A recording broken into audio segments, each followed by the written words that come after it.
First, please pay respect to the Buddha by reciting Namo Tassa 3 times.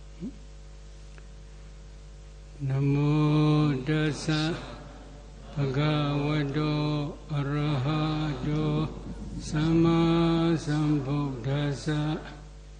Namo Tassa Bhagavato Arahato Sama Sambuddhassa. Namo Tassa Bhagavato Arahato Sama Sambuddhassa.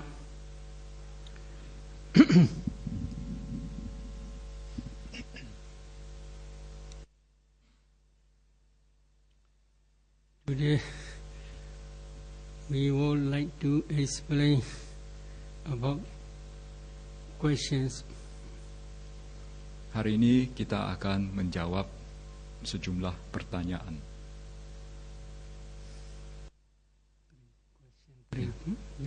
To send a metta, are we required to know or make sure that the person is still alive?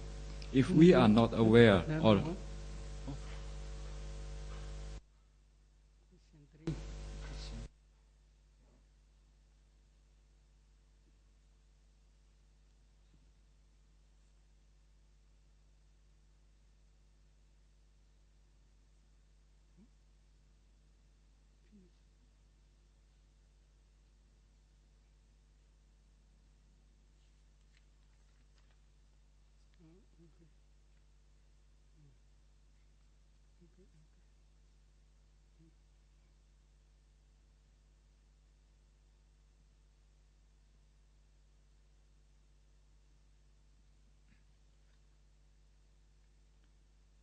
to send a metta, are we required to know or make sure that the person is still alive? If we are not aware or don't know that the person has actually passed away, would the person still receive the metta? Apabila kita mengirim, memancarkan metta, apakah kita perlu mengetahui atau memastikan bahwa orang tersebut masih hidup atau tidak? Apabila kita tidak menyadari atau tidak mengetahui bahwa orang tersebut sesungguhnya telah meninggal dunia, apakah orang tersebut masih akan menerima metta tersebut?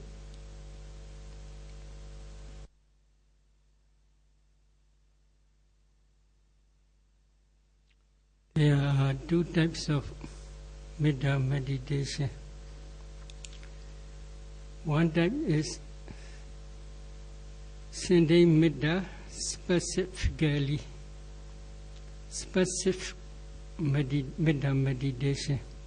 Specific means you choose one by one metta meditation object. For example, dear ones, neutral ones, hatred ones, etc. While sending specific metta, that the object of metta, that is one person, must be still alive.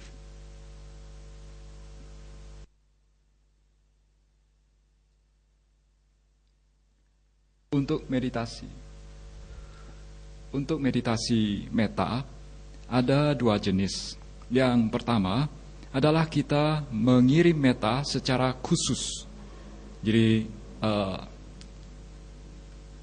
dalam hal ini kita memilih seseorang yang kita jadikan sebagai objek. Jadi kita mengirim satu persatu.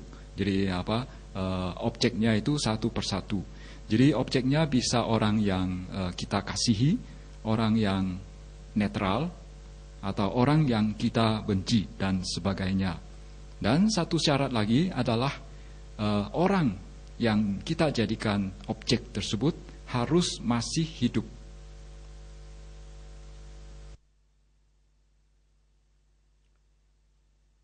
In the commentary, it is mentioned one story about Samanera. Samanera is sending metta to his teacher.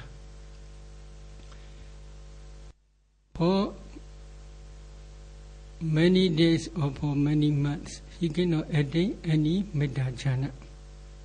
At that time, one teacher told him, please investigate your meditation object, still alive or not.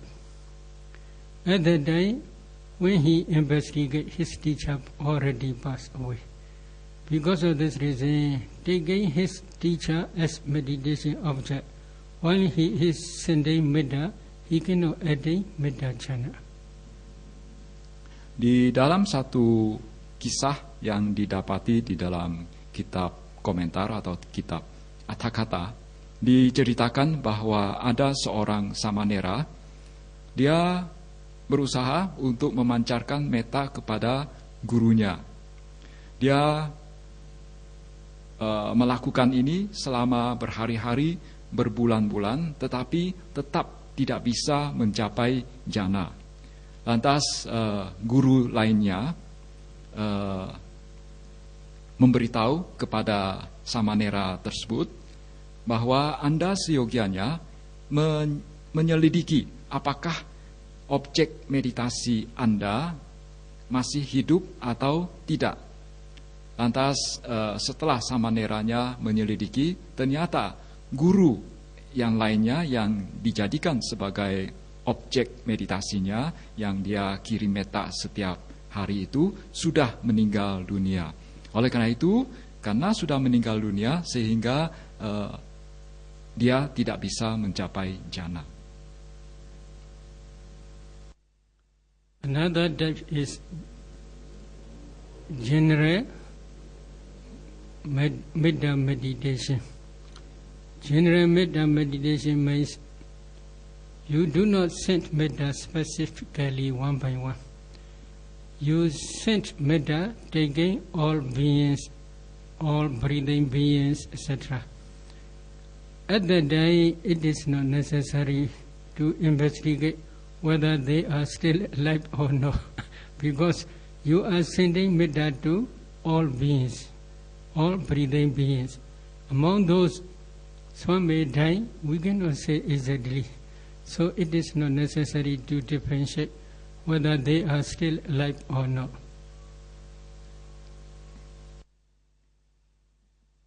Jenis yang kedua, tadi sudah menyebutkan yang jenis pertama dari meditasi metta. Nah, sekarang jenis yang kedua dari meditasi metta adalah kita mengirimkan metta secara umum. Jadi tidak dikirim kepada seseorang saja atau tidak dikirim satu persatu, tetapi kepada semua makhluk hidup sekaligus. Dan dalam hal ini kita tidak perlu menyelidiki apakah makhluk hidup yang kita kirim metta itu sudah meninggal atau masih hidup, karena kan kita mengirim kepada semua makhluk hidup. Tidak mungkin kita melakukan penyelidikan terhadap semua objek kita. Jadi dalam hal ini tidak perlu harus orang yang masih hidup.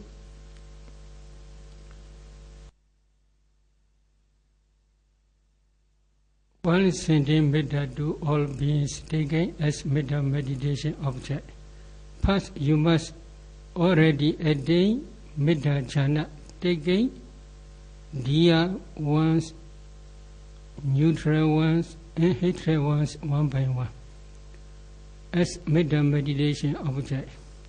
If you can practice those dear ones, etc., taking as meditation object, and if you can practice up to the attainment of metta first jhana, second jhana, and third jhana, you must again try to break down the barrier between those four types of persons.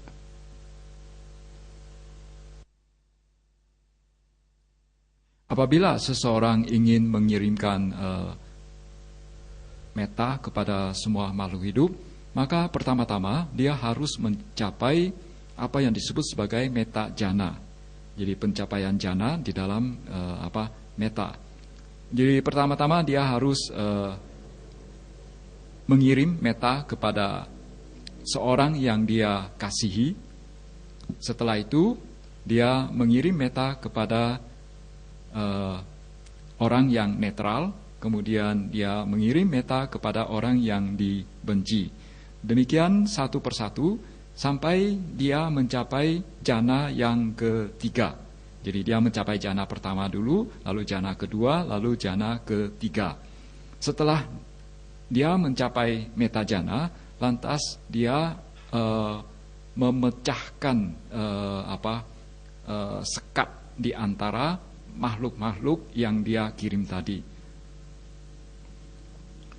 Four types of persons are: number 1, ada yourself; number 2, piya dia one; number 3, mejada neutral one; and number 4, very hatred ones.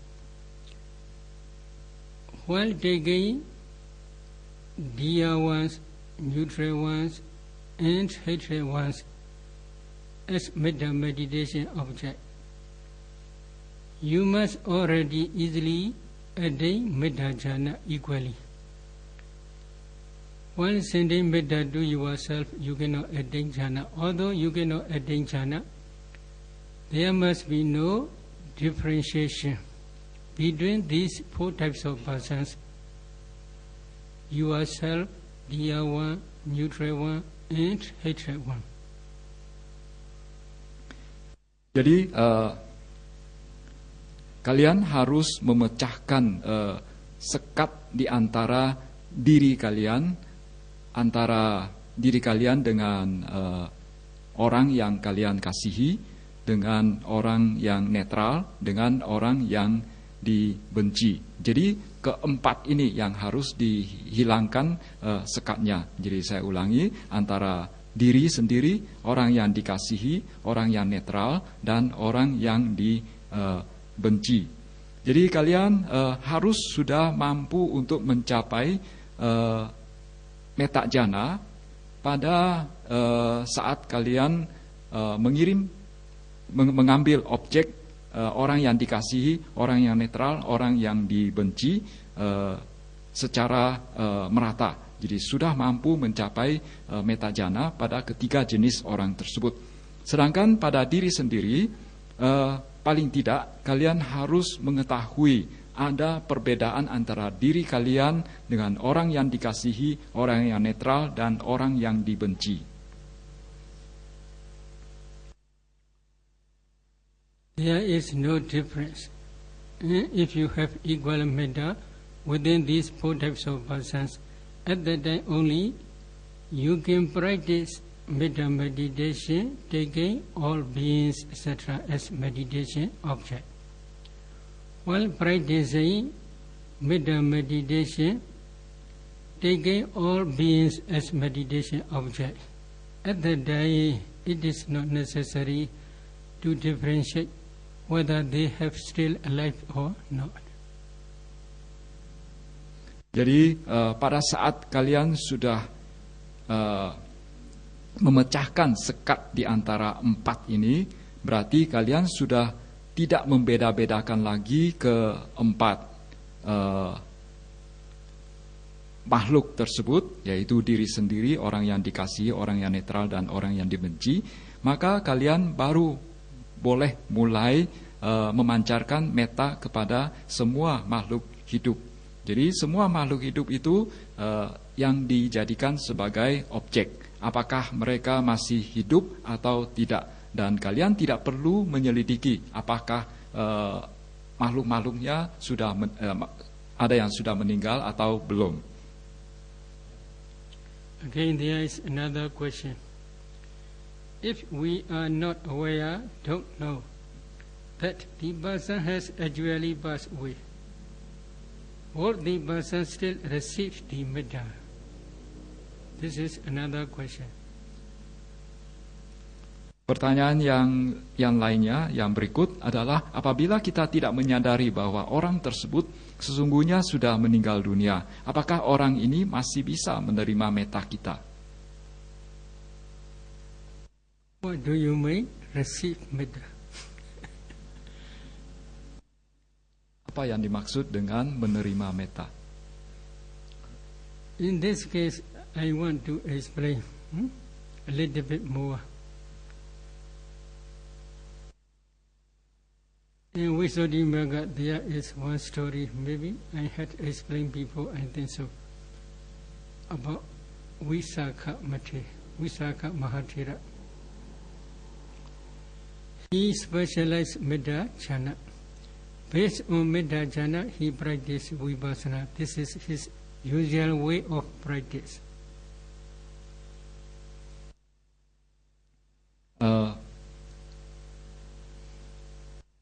Saya perlu menjelaskan sedikit tentang hal ini.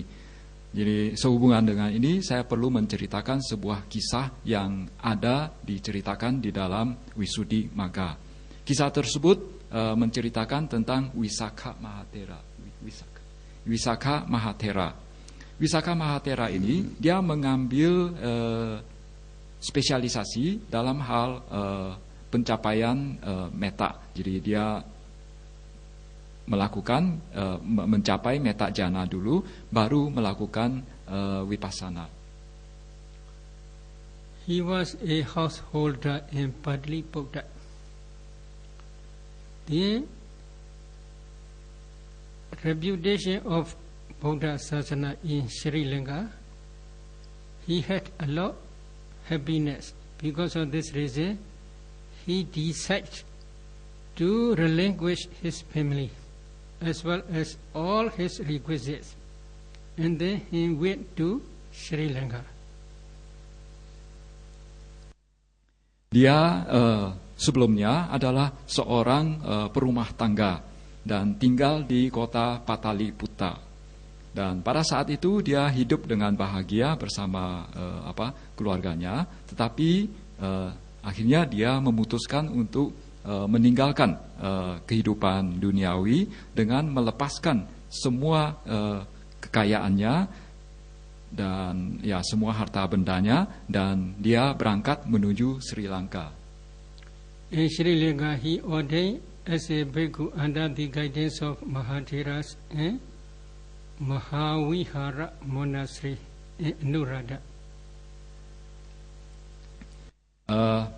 Jadi dia setelah tiba di Sri Lanka, dia di Upasampada ditabiskan menjadi seorang biku di bawah seorang Mahathera di kota Anuruddhapura di Sri Lanka, di Mahavihara yang namanya Mahavihara. He learned Vinaya rules as well as meditation subjects under the guidance of Mahavihara Mahatheras for 5 years. After 5 years, he practiced metta meditation up to the attainment of metta jhana. Based on metta jhana, he practiced vipassana systematically. However, he did not stay in one monastery more than 4 months. He stayed in a monastery just for only 4 months. So he went throughout Sri Lanka from one monastery to another monastery. Jadi dia mempelajari winaya dan meditasi di bawah bimbingan Mahathera yang ada di Mahavihara tersebut, dan dia belajar selama 5 tahun. Setelah itu dia mencapai metta jhana, dia berlatih lagi, kemudian mencapai metta jhana dan melakukan vipassana secara sistematis. Namun dia tidak menetap di satu wihara saja. Dia tidak menetap di satu wihara saja lebih dari 4 bulan. Jadi dia berkelana dari satu wihara ke wihara lainnya sekitar setiap 4 bulan sekali. Jadi dia pindah dari satu wihara ke wihara lainnya di seluruh Sri Lanka. But very wonderful thing is he had no homesick. Never homesick for more than 5 years. Today, maybe some meditators, because of homesick, they go back. But he had no such problem.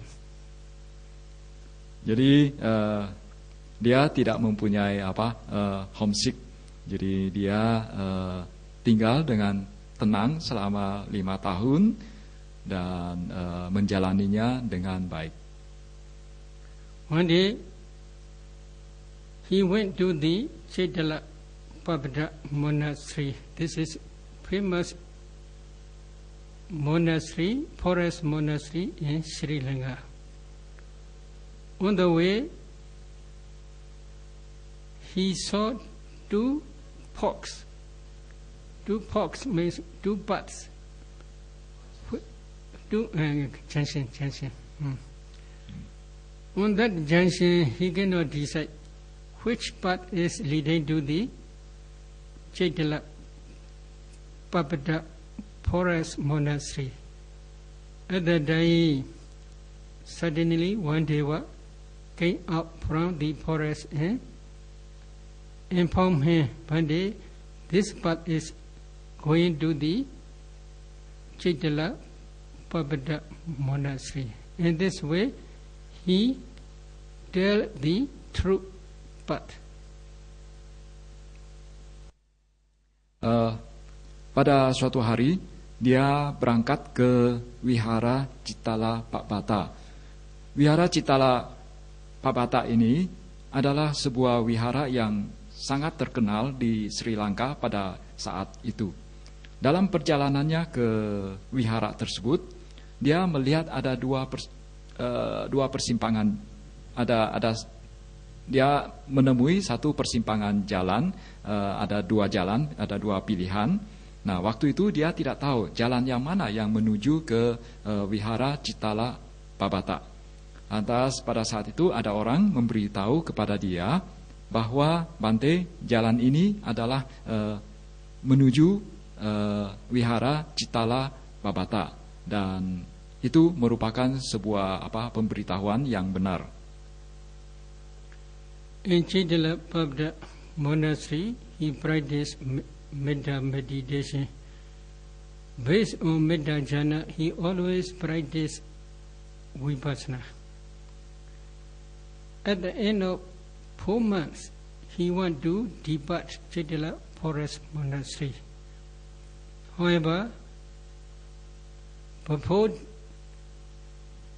departing day, on one night, the Deva visit to pay respect to him and inform him, Bhante, if you go to somewhere, the Devas in this forest will quarrel to each other.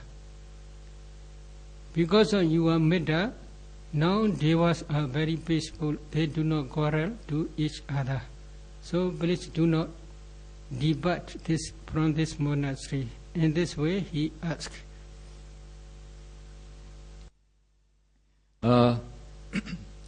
Setelah sampai di Chaitala Pabata wihara ini, dia berlatih metta jhana, kemudian juga melanjutkan dengan vipassana, dan dia melakukannya dengan baik. Dan setelah dia berdiam di sana selama 4 bulan, pada hari-hari terakhir menjelang keberangkatannya, muncul seorang dewa memberitahu kepada dia bahwa Bhante, janganlah berangkat, jangan pergi ke wihara lain, karena kalau Anda pergi ke tempat lain, nanti para dewa di sini akan bertengkar. Jadi karena berkat cinta kasih Anda, berkat pancaran metta yang Anda lakukan setiap hari, para dewa menjadi damai di sini. Oleh karena itu, janganlah pergi. In this case, devas receive metta, but because of this metta, they have concord to each other. They have also metta to each other. They do not quarrel. Such type of benefit only. not any other benefit. Jadi dalam hal ini kita bisa lihat bahwa para dewa pun bisa menerima meta yang dipancarkan, dan hanya itulah manfaat yang didapatkan oleh para dewa. Tidak ada manfaat yang lainnya.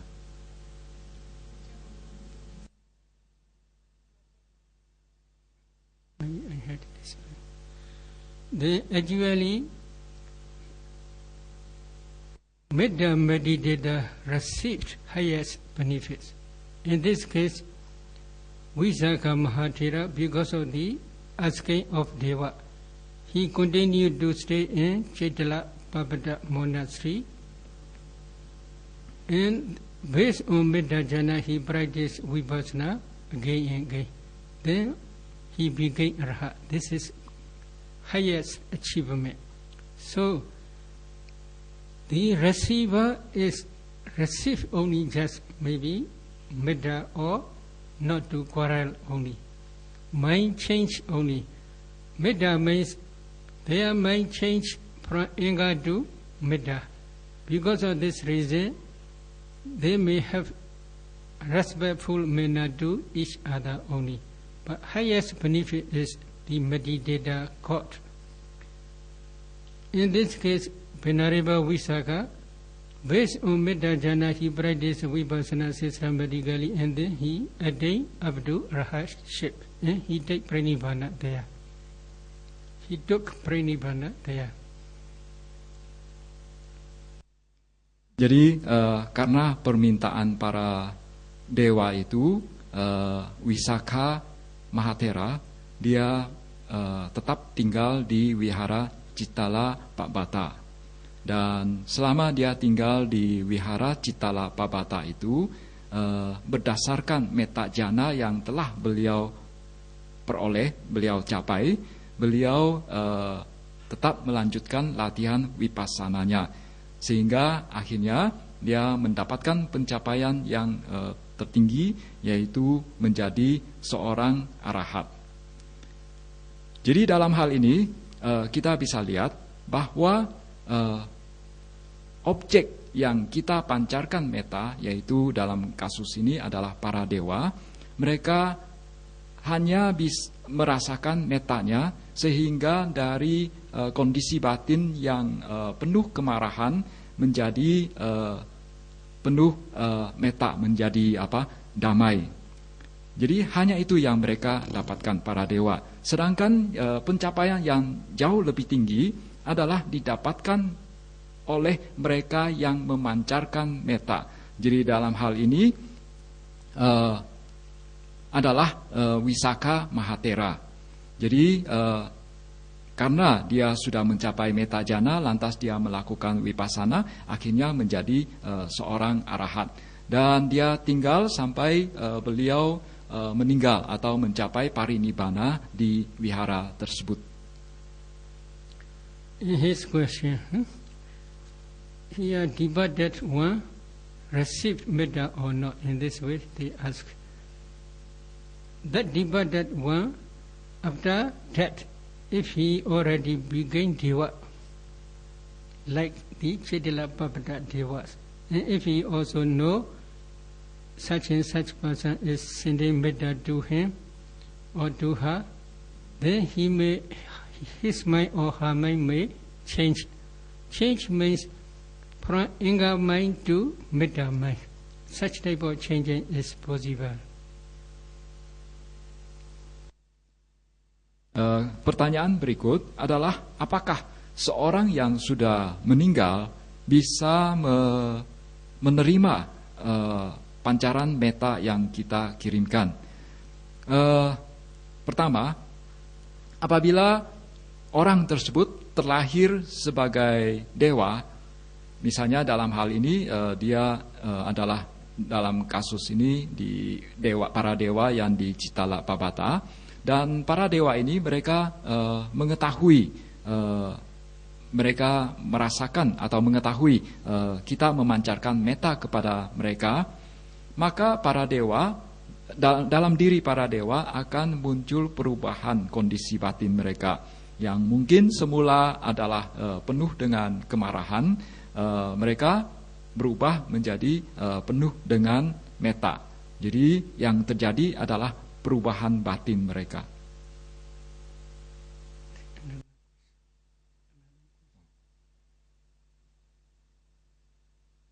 Pertanyaan yang berikut. Ketika when sending the metta, is it possible for us to know or feel that the person,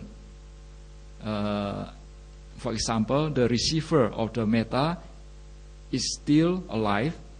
How can we know? Dalam hal mengirim metta, apakah mungkin bagi kita untuk mengetahui atau merasakan bahwa orang tersebut, yaitu yang menerima metta, apakah masih hidup atau tidak? Bagaimana kita bisa mengetahuinya? We had already explained. If you want to attain metta jhana, it is necessary. You must know the object, metta meditation object person must be still alive. How can we know? Another question. You must investigate on me whether this person is still alive or not. But if you don't want to attain metta jhana, as a general, if you send metta, no much problem. No much problem means whether the object is still alive or pass away, no much problem, because you are sending metta only, not for attainment of jhana. Sebetulnya bagaimana? Jadi pertanyaan yang berikut adalah bagaimana kita mengetahui orang tersebut sudah meninggal atau tidak? Sesungguhnya sudah dijelaskan sebelumnya, yaitu apabila kita ingin mencapai metta jhana, kita harus menyelidiki bahwa apakah orang tersebut sudah meninggal atau tidak. Jadi kita harus mencari tahu sendiri apakah orang tersebut masih hidup atau tidak. Tetapi kalau misalnya kita hanya mau memancarkan metta secara umum saja kepada semua makhluk hidup, bukan untuk tujuan pencapaian metta jhana, maka tidak masalah apakah orang yang kita pancarkan metta tersebut masih hidup atau tidak.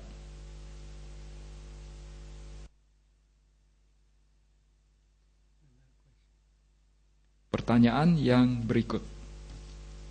How can a medical doctor practice metta meditation up to jhana, which she or he is healing patients with bacterial infections, head lice, or intestinal worms,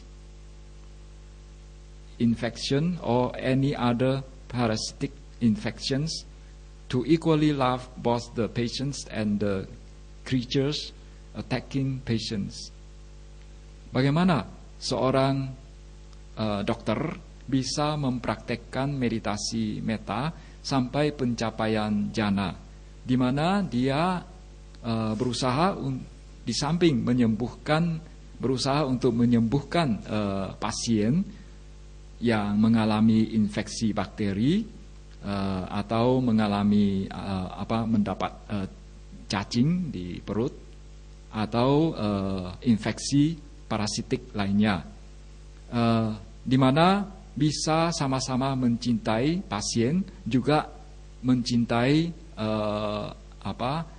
kuman yang menyerang pasien tersebut. Please order as a bhikkhu. It is best. Ya, silakan menjadi seorang bhikkhu karena itulah cara yang terbaik. In time of Buddha, Swanley devotees, they listen the Dhamma from the Buddha, and then they decide. It is not easy to purify our sila as a household. In the household life, there are many impurities. Because of this reason, they give up household life and they go forth to the homeless life. They practice diligently and they become arhats. It is best way. Jadi di zaman Sang Buddha ada sejumlah umat awam, umat berumah tangga. Setelah mereka mendengarkan wejangan dari Sang Buddha, mereka menyadari bahwa untuk mendapatkan sila yang murni, untuk bisa menjalankan sila secara murni, kehidupan sebagai perumah tangga itu sangat sulit. Sangat sulit untuk mempertahankan sila yang murni sementara hidup berumah tangga. Oleh karena itu mereka meninggalkan kehidupan berumah tangga dan berlatih dengan giat, dengan rajin, dan akhirnya mencapai arahat. In this case, I want to relate one sutta called Upali Sutta of Majjhima Nikaya. In that sutta, first Upali was the lay devotee to the Niganthas. Niganthas is nowadays famous as Jain, Jina or Mahavira. He is the disciple of that Jina or Mahavira. One day he went to the Buddha with the intention to debate with the Buddha about some questions.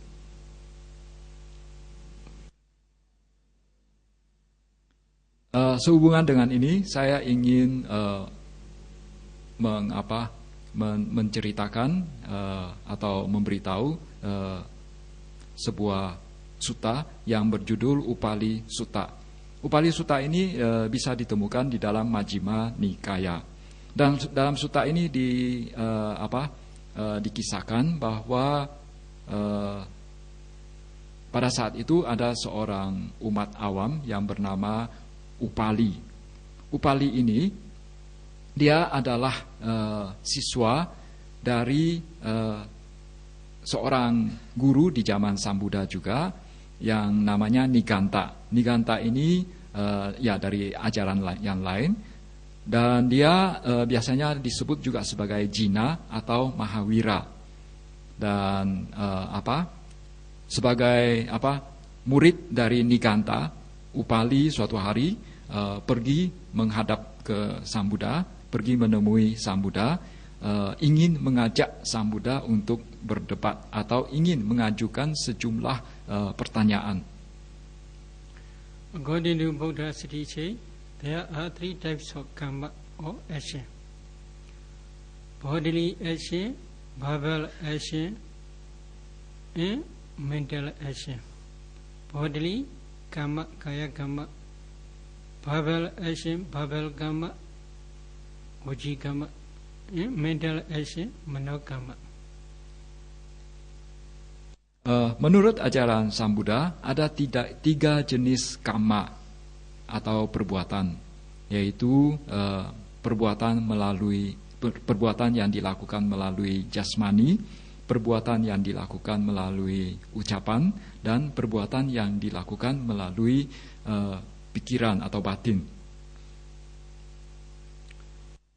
According to Mahavira or Jina's teaching, they are called Kaya Danda, bodily Danda, vaci Danda, verbal Danda, and mano Danda, mental Danda.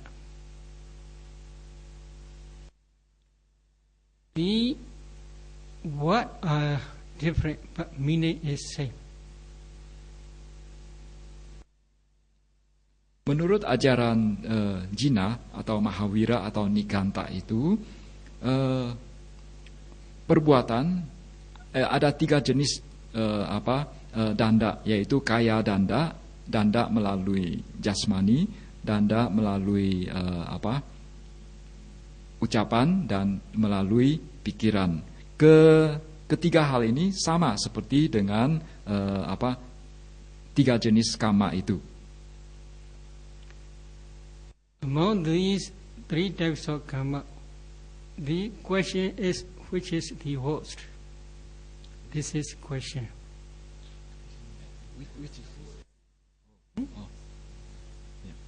Most heavy. So, according to Buddha's teaching, mental karma, mano karma is most heaviest karma. But according to Mahavira's teaching, bodily karma is heaviest karma. Dia mengajukan pertanyaan. He asked question. Dia mengajukan pertanyaan kepada Sang Buddha bahwa menurut ajaran Sang Buddha, di antara perbuatan yang dilakukan melalui jasmani, melalui ucapan dan batin itu, yang paling berat, yang akibat